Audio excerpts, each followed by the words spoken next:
नमस्कार दोस्तों, स्वागत है हमारे चैनल में। आज फिर मैं आपके लिए ज्ञान से भरी एक कहानी लेकर आया हूँ। श्री कृष्ण कहते हैं, कर्म का खेल, आप जो अपने जीवन कर्म करगे वैसा ही आपको कर्म का फल मिलेगा। आप में से कई सारे लोग सोचते होंगे कि ईश्वर ने सबको एक समान क्यों नहीं बनाया, उसने सबको एक जैसी सुविधा क्यों नहीं दी। ईश्वर ने ऐसा इसलिए नहीं किया है क्योंकि सभी के कर्म एक समान नहीं हैं। इस कहानी कर्म का खेल में उसी के बारे में बात की गई है। एक दिन एक अमीर आदमी भगवान शिव के दर्शन करने के लिए मंदिर में गया। इस अमीर आदमी ने बहुत ही महंगे जूते पहन रखे थे और उसने ऐसा भी सुना था कि इस मंदिर में अक्सर चोरी होती रहती है। इस वजह से उसका मन नहीं हुआ कि वह अपने कीमती जूते वहां बाहर छोड़कर चला जाए। जूते पहनकर वह मंदिर में नहीं जा सकता था और उसे ऐसे ही बाहर छोड़कर वह जाना नहीं चाहता था। अब वह करे तो क्या करे?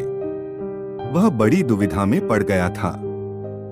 थोड़ी देर सोचने के बाद उस अमीर आदमी ने मंदिर के बाहर बैठे एक भिखारी से बात की। अमीर आदमी ने उस भिखारी को अपने जूते संभालने के लिए दे दिए। भिखारी भी उसके जूते संभालने के लिए राजी हो गया। फिर वो अमीर आदमी अंदर मंदिर में पूजा करने के लिए चला गया। पूजा में बैठे बैठे उस अमीर आदमी के मन में ख्याल आया कि भगवान ने कैसी विषम दुनिया बनाई है। मेरे जैसे कई लोगों को पैरों में कीमती जूते पहनने लायक बनाया है, लेकिन उस बेचारे भिखारी जैसे अनगिनत लोगों को रोटी खाने के लिए भी भीख मांगनी पड़ती है। वो अमीर आदमी मन ही मन भगवान से फरियाद करते हुए बोला कि आपने सब लोगों को एक समान क्यों नहीं बनाया? आपने सभी को एक जैसी सुविधा क्यों नहीं दी? फिर उसने मन ही मन तय किया कि यहाँ से वापस जाते समय वो उस भिखारी को 500 रुपए देकर जाएगा। पूजा खत्म होने के बाद जब अमीर आदमी बाहर आया तो ना उसे अपने जूते दिखे ना ही उसे वो भिखारी दिखा। उस अमीर आदमी को लगा कि भिखारी किसी काम से कहीं बाहर गया होगा, इसलिए थोड़ी देर तक उसने वहीं खड़े रहकर भिखारी का इंतजार किया। काफी देर तक इंतजार करने के बाद भी जब भिखारी वापस नहीं आया तो उस अमीर आदमी को पता चल गया कि भिखारी उसे ठग के चला गया है।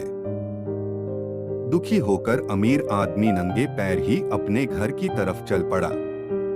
रास्ते में उस अमीर आदमी ने देखा कि फुटपाथ पर एक जूते चप्पल बेचने वाला बैठा है।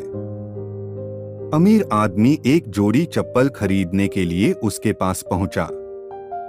वहां पहुंचते ही उस अमीर आदमी की नजर उसके जूते के जैसे ही जूते पर पड़ी। अमीर आदमी पहचान गया कि ये उसी के जूते हैं।